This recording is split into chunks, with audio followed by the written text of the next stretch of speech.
Buenas noches, bendiciones para todos. Esta noche vamos a estudiar Génesis 15 y hemos estado compartiendo algunos de nuestros estudios que habíamos hecho anteriormente y es bastante largo, son 50 capítulos de Génesis. Y si me permiten empezar con una corta canción, Si tuvieras fe. Si tuvieras fe como un grano de mostaza, eso lo dice el Señor. Si tuvieras fe como un grano de mostaza, eso lo dice el Señor. Tú le dirías a esa montaña, muévete, muévete. Tú le dirías a esa montaña, muévete, muévete. Y la montaña se moverá, se moverá, se moverá. Y la montaña se moverá, se moverá, se moverá. Si tuvieras fe como un grano de mostaza, eso lo dice el Señor. Tú le dirías a esa montaña, muévete, muévete. Y la montaña se moverá, se moverá, se moverá. Y la montaña se moverá, se moverá, se moverá. Aleluya, aleluya, aleluya, aleluya. Amén. Dios les bendiga a todos. Vamos a hacer una corta oración y que el Señor verdaderamente nos ayude a mover esas montañas que se tratan de interponer en nuestro camino, especialmente en nuestro andar con el Señor, y que el Señor quite todo obstáculo de la vida de ustedes. Padre Santo, Señor nuestro Dios, gracias por esta noche, gracias por tus bendiciones, gracias por el gozo. Señor, qué privilegio es alabarte y decirte que, Señor, verdaderamente creemos en ti. Sabemos que eres el Dios verdadero y por eso te alabamos, te bendecimos, ponemos nuestra confianza totalmente en ti y proclamamos, Señor, que toda montaña, todo obstáculo en nuestra vida, tú lo quitarás. Gracias, Padre Santo, en el nombre de Jesús el Nazareno. Amén. Amén. Génesis 15:1. Antes de empezar a Génesis, una breve recapitulación desde el 13 en que Abraham y Lot se separaron. Y sabemos que Lot y sus familiares, su papá, sus hermanos, se quedaron en Harán, en algunas versiones dice Harán. Y él continuó camino sin saber dónde iba, pero empezó a ir hacia Canaán con su esposa Sara, su sobrino Lot y la esposa y las dos hijas de Lot. Y Abraham se detuvo, dice la Biblia, primero en Betel y allí erigió un altar y adoró a Dios. Él no necesitaba de un pastor que le dirigiera a la alabanza a Dios. Él no necesitó de un sacerdote o de un ministro. Él, porque conocía a Dios, pudo levantar su propio altar y alabar a Dios. Y no solamente en Betel, pero sabemos, vamos a estudiarlo más adelante, que erigió otros altares para continuar alabando a Dios. Y fue en ese lugar donde Dios le mostró, esta es la tierra que te tengo prometida para ti y para toda tu descendencia por siempre. Y vemos que Lot se quedó en ese lugar, la tierra no abastecía, y él se quedó supuestamente con lo mejor, en Sodoma y Gomorra, pero era una tierra con mucho conflicto, tanto así que Lot y Sodoma cayeron prisioneros y vino Abraham, los liberó con algunos de sus hombres jóvenes y fuertes, adiestrados para la guerra, Y es que hay que admirar que Abraham era un hombre preparado, posiblemente porque él ya sabía la reputación de estas personas, personas violentas, no eran pacíficos, habían guerras, habían prisioneros, habían saqueos, y ahí justo pasó esto con Lot. Y nosotros los cristianos también sabemos que estamos en pie de guerra. Y el enemigo también, él tiene sus propias armas con las que él trata de atacarnos y nos hace guerra, a veces hasta nos saquea, nos quita cosas, y incluso algunos de nuestros seres amados son prisioneros del enemigo. Es por eso que nosotros como creyentes en Jesucristo debemos de estar listos para pelear esta guerra espiritual en el nombre de Jesucristo, y sabemos que tendremos la victoria, como fue con Abraham, que fue contra 4 reyes a pelear una guerra y él prevaleció y rescató a muchas personas. Es lo mismo para nosotros, mis hermanos, mis hermanas. Debemos estar listos para esa guerra espiritual y vayamos a rescatar a nuestros seres amados y vayamos a reprender al enemigo en el nombre de Jesús para que suelte hasta las bendiciones que Satanás está tratando de impedir que recibamos, que suelte a las personas que son prisioneras de él por vicios o por algún mal hábito que ellos puedan tener. Y esto lo proclamamos en el nombre de Jesús, y vamos a seguir orando y prevaleciendo porque Dios está de nuestro lado. Continuando con este resumen, vemos que el rey de Sodoma le ofreció a Abraham una gran recompensa, pero Abraham rehusó y se lo dijo bien de frente. No voy a aceptar nada de ti para que un día tú no digas, yo hice rico a Abraham. Entonces, ¿qué se llama esa actitud de Abraham? Se llama tener dignidad, es tener respeto propio, es tener honor, y esto toma mucha valentía el actuar de esta manera. La verdad es que Abraham no necesitaba nada de lo que el rey de Sodoma le ofrecía. Lo que Abraham deseaba, ningún ser humano en esta tierra podía dárselo. Era solo Dios, porque él deseaba un hijo para continuar con su descendencia. Y esto Dios lo sabía. Dios sabía muy bien lo que Abraham necesitaba. Entonces Dios le habló a Abraham en una noche. Abraham estaba, parece, dentro de su tienda, no estaba dormido, pero dice, le habló en una visión. Abraham estaba todavía consciente y despierto, y esto ocurrió más o menos 9 años después de la primera vez que Dios le promete un hijo a Abraham, a sus 75 años. O sea, está como de unos 84 años en este momento Abraham.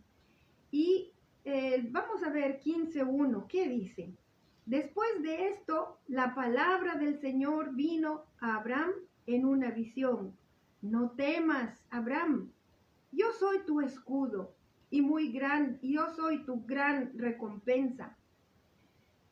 Primeramente, dice, la palabra del Señor vino a Abraham en una visión. En otras ocasiones vimos que Dios le había hablado directamente. Y Dios puede manifestarse como a él se le ocurra, como él desee. Puede ser en una visión, en el día o en la noche. Puede ser en un sueño. Dios también puede hablar directamente en persona, presentarse a una persona. Puede enviar a un ángel con un mensaje. Dios también tiene una manera peculiar de hablarnos a través de su palabra. Hay veces que uno está leyendo la palabra de Dios y una palabra como que te conmueve desde el corazón, desde lo más íntimo, y sabes que está Dios hablándote. Es por eso que es importante leer la palabra del Señor.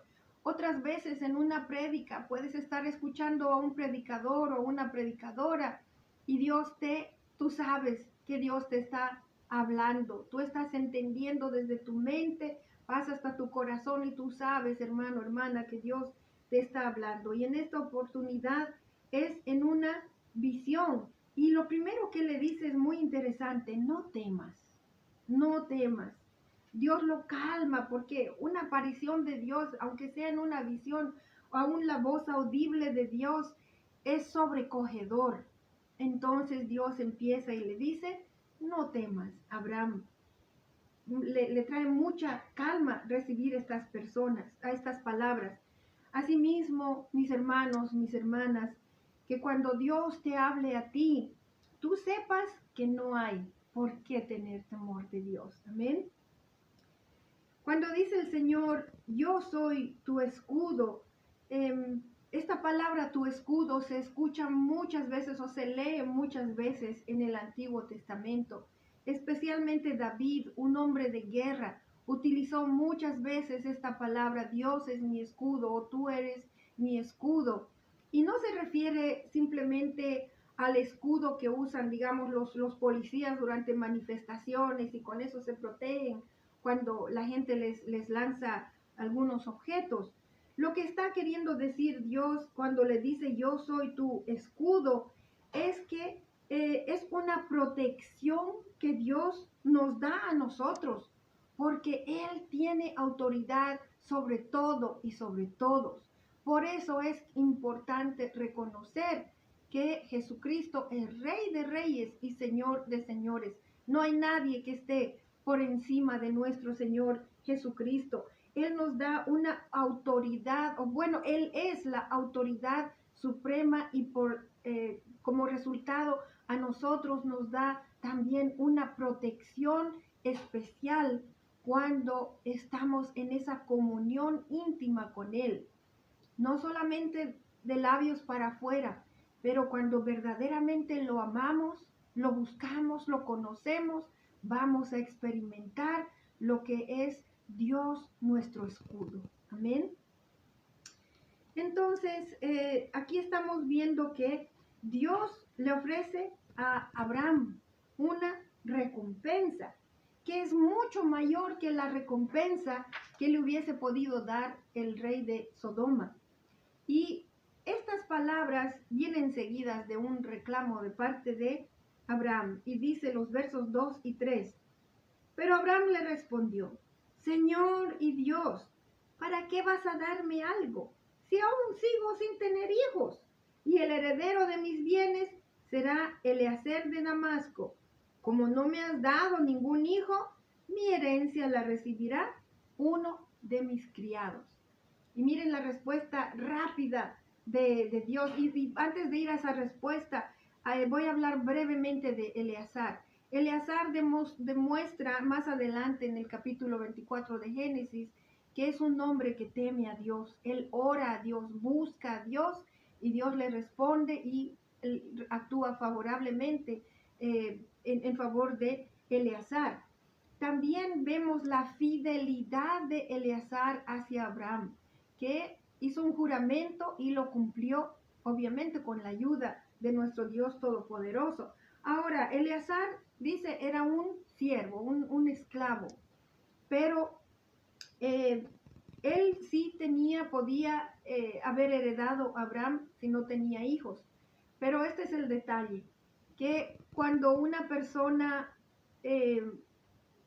digamos así, adoptaba a su siervo para ser su heredero, y después esa persona tenía un hijo, entonces el hijo sí definitivamente tenía que pasar a ser el heredero absoluto, y el esclavo ya no heredaba.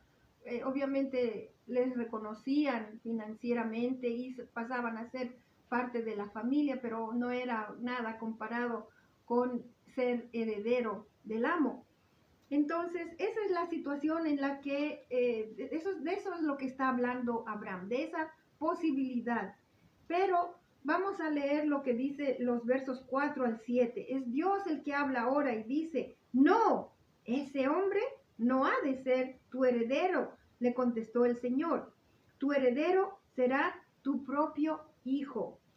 Luego el Señor lo llevó afuera y le dijo: mira hacia el cielo y cuenta las estrellas, A ver si puedes. Así de numerosa será tu descendencia. Abraham creyó al Señor y el Señor lo reconoció a él como justo. Además le dijo, yo soy el Señor que te hice salir de Ur de los Caldeos para darte en posesión esta tierra. Quiero decirles primeramente que esta es la primera vez en la Biblia que se utiliza la palabra creer. Abraham le creyó a Dios. Y esto de creer tiene que ver con tener fe en Dios, creerle a Dios, porque hay una diferencia. Los demonios creen en Dios. Hay personas que rechazan creer en Dios. Pero creerle a Dios quiere decir que yo voy a creer las palabras de Dios, porque yo conozco a Dios, yo sé que Él es fiel, Dios es fiel, y que lo que Él diga se va a cumplir. Esa es la diferencia entre creer en Dios y creer a Dios. Es una gran diferencia que tiene que ver con fe. También es la primera vez que en la Biblia se encuentra la palabra justicia. Justicia es una palabra muy importante porque Dios es justo. Dios hace justicia. Y para que un hombre sea reconocido como justo o para que un ser humano sea reconocido como justo, esta persona tiene que creerle a Dios. Esa es la única condición. Y los comentaristas son bastante extensos para explicar el versículo 6. Hay mucha lectura de otros pasajes de la Biblia, así que les voy a dar como tarea para la casa, lean Romanos capítulo 4. Es muy importante este pasaje para entender la fe de Abraham y cómo nos impacta a nosotros mismos.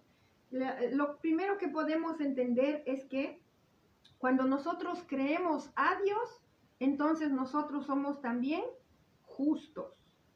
Justos como Abraham, porque aquí dice que Dios le reconoció esa fe vamos a ver mejor porque me estoy confundiendo un poco con mis propias palabras. Dice, el Señor lo reconoció a Abraham como justo, porque Abraham puso su fe en Dios, porque le creyó a Dios. Entonces, hay varios pasajes, el más importante, todo el capítulo de Romanos 4, para empezar, los primeros 3 versículos de Romanos 4, dice que Abraham es el padre de todos los que creen, de todos los que tienen fe, no solamente para el pueblo de Israel. Romanos 4, los versos 9 al 10, dice que la fe de Abraham, este momento que Dios lo reconoció como un hombre justo, ocurrió antes de la circuncisión. De manera que toda persona que tenga fe no necesita más estar bajo la ley o ser circuncidado. Es una actitud puramente de fe, creer a Dios, creer la palabra de Dios. Y también Gálatas, capítulo 3, versos 6 y 7. Vamos a ir por un momento a Gálatas. Gálatas, capítulo 3, versos 6 y 7 dice, así fue con Abraham, le creyó a Dios y esto se le tomó en cuenta como justicia. En otras palabras, Dios lo vio como justo, lo consideró justo. Por lo tanto, sepan que los descendientes de Abraham son aquellos que viven por la fe. Esto no es cuestión de sangre, esto no es cuestión de raza, esto no es una cuestión hereditaria, esto es cuestión de que usted tenga fe en Dios y en este tiempo que usted tenga fe en el Señor Jesucristo, porque es a través de Él que nosotros podemos ser salvos. Romanos 4, el verso 16 también nos dice que Abraham es el padre que tenemos en común, las personas que tenemos fe. Amén. Voy a leerles brevemente Romanos 4, los versos 23 al 25. Y la palabra del Señor dice así: y esto de que se le tomó en cuenta no se escribió solo para Abraham, sino también para nosotros, para ti y para mí. Dios tomará en cuenta nuestra fe como justicia, pues creemos en aquel que levantó de entre los muertos a Jesús nuestro Señor. Y ese es obviamente Dios nuestro Padre. Él fue entregado a la muerte, o sea, Jesucristo fue entregado a la muerte por causa de nuestros pecados y resucitó para nuestra justificación. Bendito sea nuestro Señor Jesucristo, que sí, Él verdaderamente fue levantado de entre los muertos. Y quiero explicarles brevemente que antes se pensaba que en el Antiguo Testamento la gente era salva por obras. Hoy en día sabemos que no, esa es una interpretación que no es correcta. De hecho, muchos judíos hoy en día piensan que ellos son salvos porque son descendientes de Abraham. Punto. Y estamos haciendo estudios, o sea, hay teólogos, hay personas que están tratando de entender mejor las cosas, hay muchas cosas nuevas que estamos entendiendo acerca de la escritura, y este pasaje nos da un entendimiento claro. Génesis 15 nos da a entender desde así temprano en la historia de la humanidad que esto es cuestión de fe. Nosotros somos salvos por la fe. En aquel tiempo era fe en Dios, pero hoy en día la revelación es aún más clara. Dios se ha revelado a nosotros a través de nuestro Señor Jesucristo. Y ahora entendemos que la salvación es por fe en Jesucristo, el Hijo de Dios. Y continuando con el versículo 8, dice: Abraham le preguntó: Señor y Dios, ¿cómo sabré que voy a poseer esta tierra? Algunas personas dicen, wow, después de cómo Dios se le aparece y Dios le está diciendo cosas tan maravillosas, ¿por qué Abraham todavía duda? Y no se trata verdaderamente de dudar. Vamos a entender primeramente una cosa, una palabra muy importante que nosotros los cristianos la hemos descuidado mucho. La palabra pacto. Pacto quiere decir hacer un trato, hacer un convenio, es un compromiso. Si lo entiende mejor, es hacer un acuerdo, es hacer un contrato entre dos partes. Y en este caso vemos que Abraham es una de las partes del contrato y Dios es la otra parte de este contrato. Y en aquellos tiempos se mataba algunos animalitos, vacas, ovejitas, cabras, y se las cortaba por la mitad y se ponía la mitad de los animalitos en un lado y la otra mitad en el otro lado. Entonces, por en medio de los animales que estaban cortados, tenían que pasar las dos partes. En este caso, hubieran tenido que pasar Dios y Abraham. Era como un sendero, digamos, ¿no? Que ellos hubieran caminado, hubieran pasado por el medio de esta colocación de los animales muertos. Y eso quería decir que ellos estaban sujetándose a un acuerdo y que si no cumplían con ese acuerdo, les iba a pasar como esos animales cortados en mitad y muertos. Ese es básicamente el mensaje de este tipo de pactos que se hacían en aquel tiempo. Y obviamente para este tipo de pactos había derramamiento de sangre, de animalitos. En el verso 13, continuando con nuestra lectura, y perdón, creo que me he saltado algunos. Vamos a continuar desde el 9. El Señor le respondió, ahora sí van a entender mejor lo que Dios le dice: tráeme una ternera, una cabra y un carnero. todos ellos de 3 años, y también una tórtola y un pichón de paloma. Abraham llevó estos animales, los partió por la mitad y puso una mitad frente a la otra, pero las aves no las partió. Y las aves de rapiña comenzaron a lanzarse entre los animales muertos, pero Abraham las espantaba. Y es interesante notar que Abraham está esperando que Dios llegara. Y hasta este momento Dios no se ha presentado. Es por eso que Abraham está espantando a las aves de rapiña que ya han visto los cuerpos muertos de estos animales. Al anochecer, verso 12, Abraham cayó en un profundo sueño y lo envolvió una oscuridad aterradora.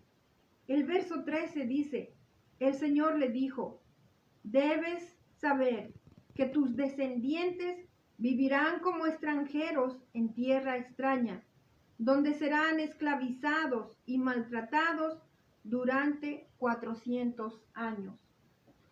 Esta es una profecía de Dios acerca de la descendencia de Abraham y nosotros conocemos la historia. Vivieron como esclavos. La historia nos dice fueron más de 400 años que vivieron como esclavos en Egipto. Y estas son las personas que están leyendo este capítulo de Génesis por primera vez, los que están saliendo de esta esclavitud para ir a poseer la tierra que Dios había prometido a Abraham. ¿Qué momento más poderoso ha debido ser esto para todos ellos? Porque ahí ven que Dios había hablado a su ancestro siglos antes y ahí se estaba cumpliendo. Desafortunadamente, estas personas habían pasado por la esclavitud, habían sufrido por más de 400 años. Y yo estaba pensando y digo, qué momento más sobrecogedor para estas personas que están saliendo de ser esclavos, donde fueron maltratados por tanto tiempo. Y ahí está Dios liberándolos. Entonces yo me pongo a pensar y les digo a ustedes, nosotros también debemos de estar conscientes de una esclavitud al pecado al que nos sujeta Satanás. Esa es la realidad en cuanto a todo ser humano. Ahora, nuestros hijos, nuestras hijas, para los que nosotros que ya somos creyentes, nuestros hijos, nuestras hijas, nuestros seres amados, son todavía vulnerables a esa esclavitud del pecado y de la muerte. Mi pregunta para ti, hermano, hermana, es, ¿qué estás haciendo tú al respecto? ¿Estás enseñándoles tú a tus hijos o a tus hijas o a los seres amados que están a tu alrededor acerca de esta esclavitud del pecado y de la muerte al que nos ha sujetado Satanás?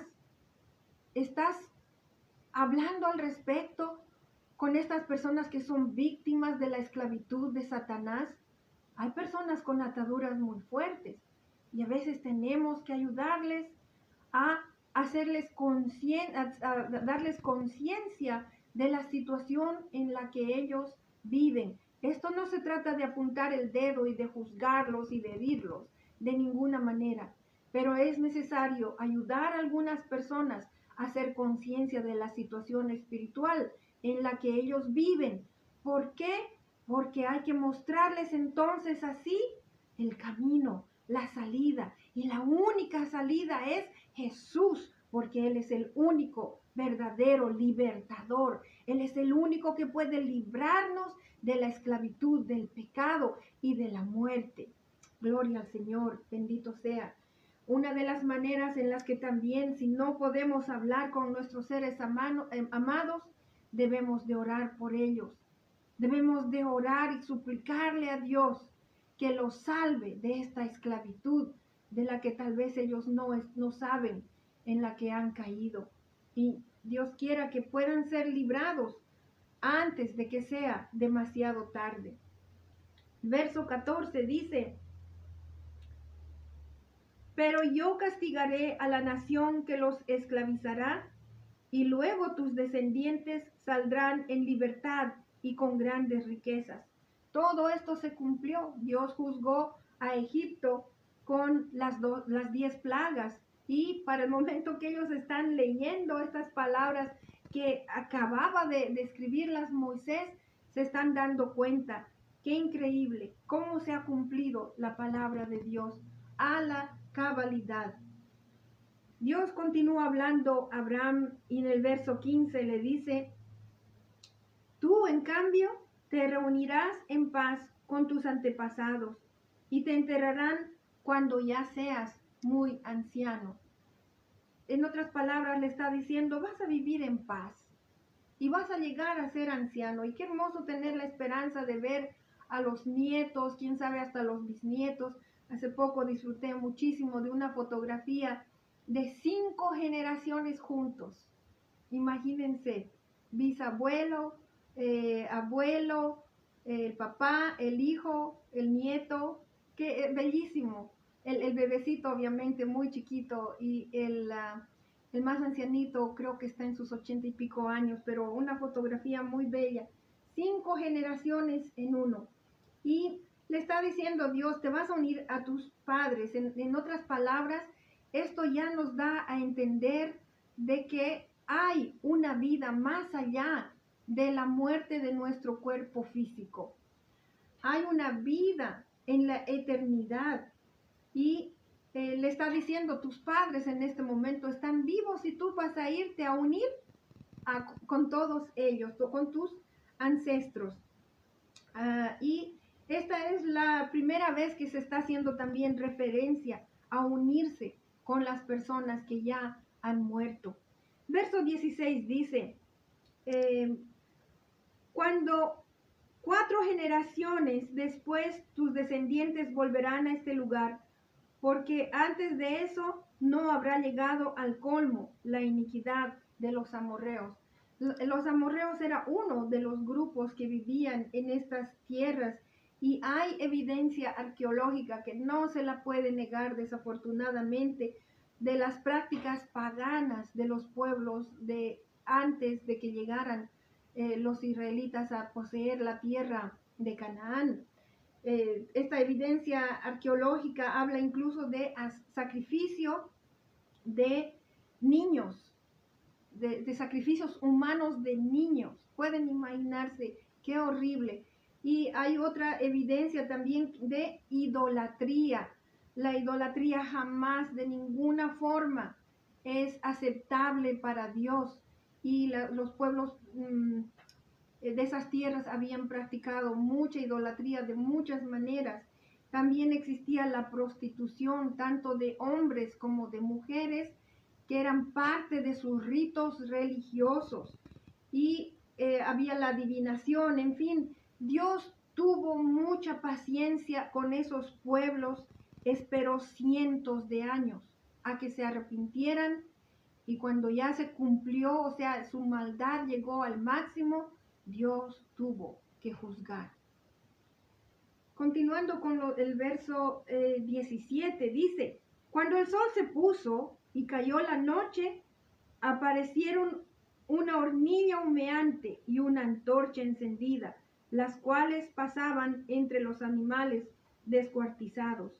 Verso 18 dice, solo voy a leer una primera parte: en aquel día el Señor hizo un pacto con Abraham. Lo interesante que podemos notar en este verso 18 es que es solo Dios el que pasó por entre los animales y los consumió con su fuego. Abraham no pasó. En otras palabras, la responsabilidad total de este pacto entre Dios y Abraham cae solamente sobre Dios. Todo lo que Abraham tenía que hacer era creer a Dios. Para nosotros también es de esa misma manera. Y vamos a terminar hasta el final, esta segunda parte del verso 18. Y dice, Dios le dijo: a tus descendientes les daré esta tierra, desde el río de Egipto hasta el gran río, el Éufrates. Me refiero a la tierra de los kenitas, los kenicitas, los cadmoneos, los hititas, los fereceos, los refaitas, los amorreos, los cananeos, los gergeseos y los jebuseos. Solo un breve paréntesis, muchas de estas naciones no eran originarios de esas tierras. Ellos habían venido de otras tierras y se habían ido a asentar en las tierras que hoy, bíblicamente hablando, se lo entendía como Canaán. Es hermoso ver que todo esto, esta promesa de Dios de que su descendencia de Abraham iba a ser numerosa, se cumplió en su totalidad. Y hasta el día de hoy, la descendencia de Abraham no tiene número, porque ahí estamos incluidos nosotros, los que tenemos fe en Dios, los que creemos a Dios. Pero como es para hacer una breve referencia, lean Éxodo 1. Ahí están números que, wow, son bastante grandes. La cantidad de gente que salió de la esclavitud para entrar a la tierra prometida.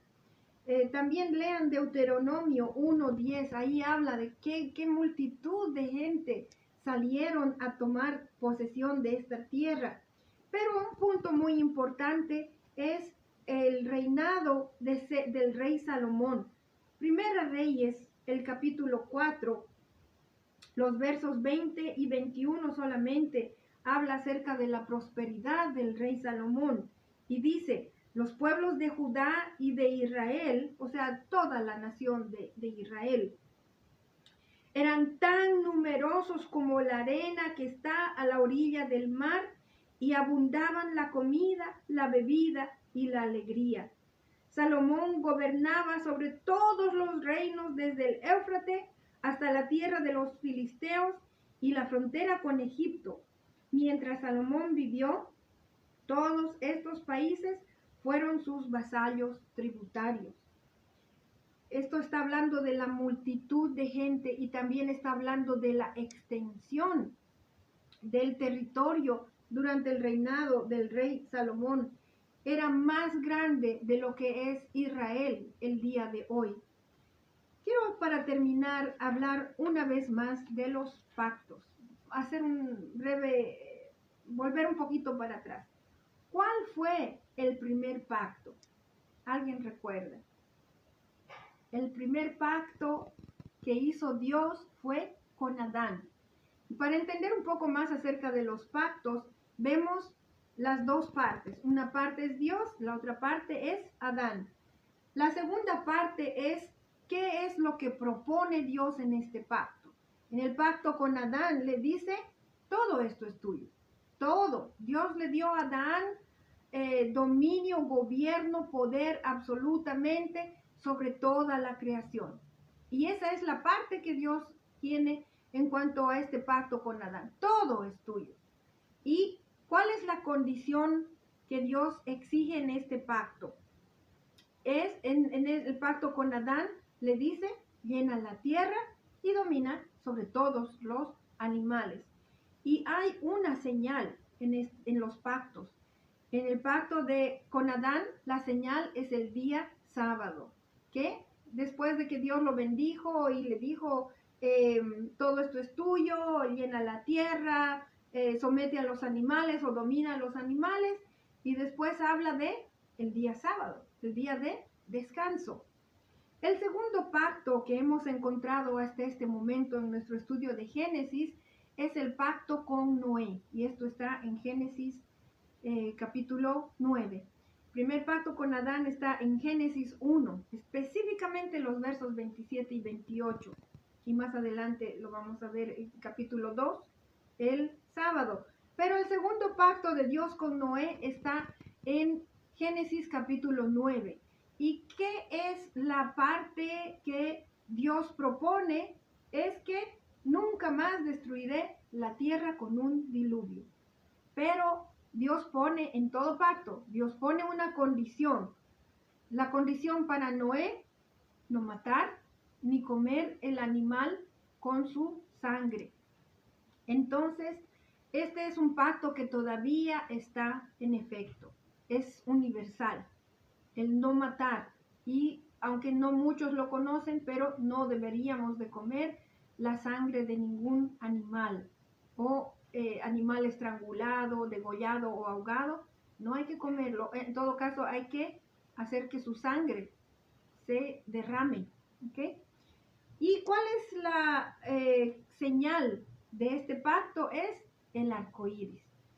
El tercer pacto del que voy a hablar, porque hay obviamente mucho más, es este pacto con Abraham, que acabamos de ver en el capítulo 15, y la parte de Dios. ¿Qué es lo que Dios propone? Abraham, tú vas a tener muchos descendientes, que no se los va a poder ni contar. Y sin embargo, hay una condición, y es importante conocer qué condición, qué es lo que exige Dios. Abraham le dijo, sé perfecto, obedéceme, ten fe. Entonces, fe y obediencia es lo que Dios le exige a Abraham. ¿Y cuál es la señal? Más adelante, este pacto que hemos visto en el capítulo 15, lo vamos a volver a ver, y la señal es la circuncisión. Entonces, hoy en día, ¿cuál es el pacto que Dios nos ofrece a través de nuestro Señor Jesucristo? Es un pacto en el que entramos en comunión con Dios a través del sacrificio de Jesús. ¿A quién ofrece Dios este pacto? En otras palabras, ¿con quién propone Dios hacer este pacto?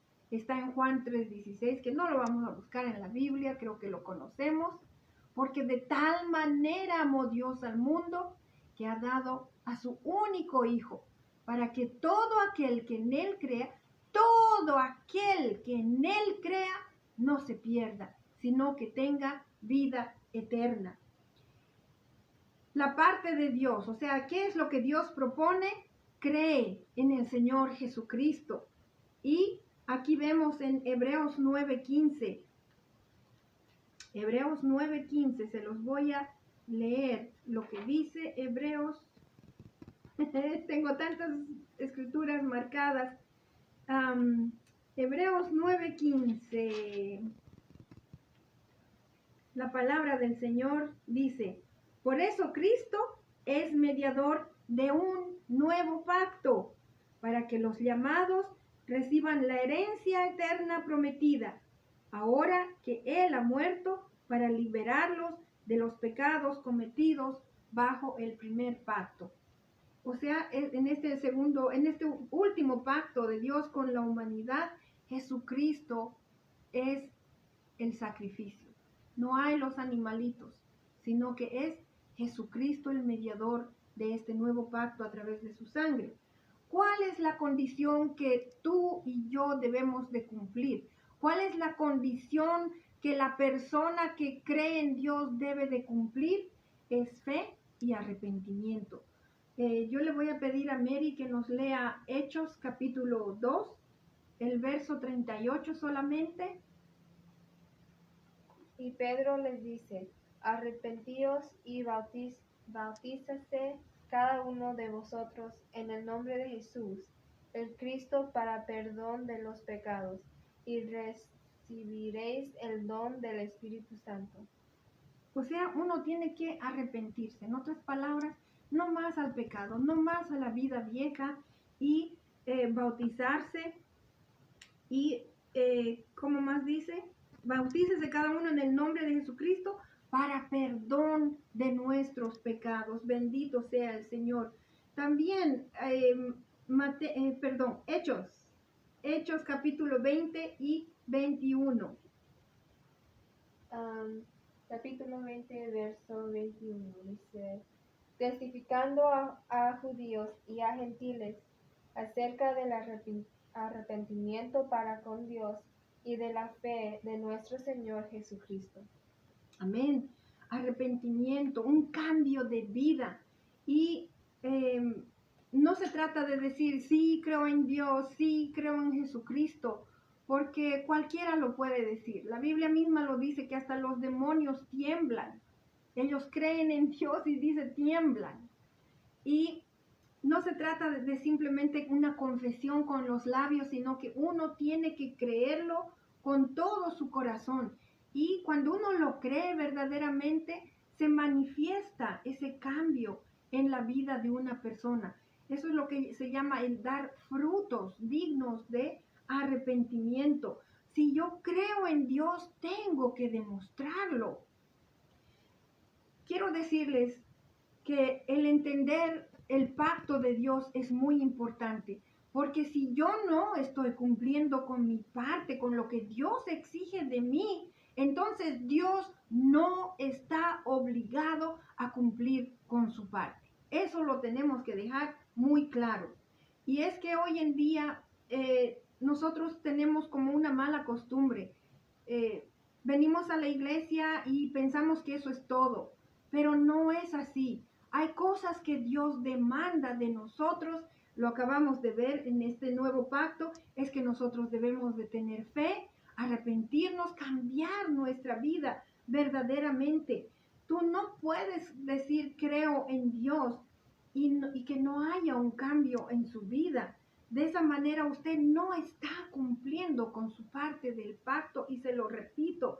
Usted puede ser una de esas personas que leen mucho su Biblia y que usted ora. Incluso puede ser una de esas personas que predica. Pero si usted está viviendo en pecado, si usted todavía está en la mala costumbre de mentir, engañar, tal vez robar, vivir una vida falsa delante de Dios, usted no está cumpliendo con su parte de este nuevo pacto de Dios con la humanidad a través de la sangre de Jesucristo. Una vez más les digo, si no estamos demostrando una vida diferente a la que vivíamos antes, y esto no se trata de obras, sino que de creer en Dios con todo nuestro corazón y como un acto de agradecimiento a Dios. Yo quiero vivir para Él, para honrarlo, para amarlo, para adorarlo con todo lo que hago, con todo lo que digo, aún con todo lo que yo pienso. Si no cumplo con mi parte, Dios no está obligado a darme la vida eterna. Para terminar, la señal es el Espíritu Santo y eso lo vemos en el libro de Efesios. Está después de Gálatas, Efesios capítulo 1, versos 13 y 14, y con esto termino. En él, o sea, en Jesucristo, también ustedes, cuando oyeron el mensaje de la verdad, el evangelio que les trajo la salvación y lo creyeron, fueron marcados con el sello que es el Espíritu Santo prometido. Este Espíritu Santo garantiza nuestra herencia hasta que llegue la redención final del pueblo adquirido por Dios para alabanza de su gloria. Esa es la señal, el Espíritu Santo, la circuncisión del corazón. Que Dios les bendiga esta noche, los amo mucho.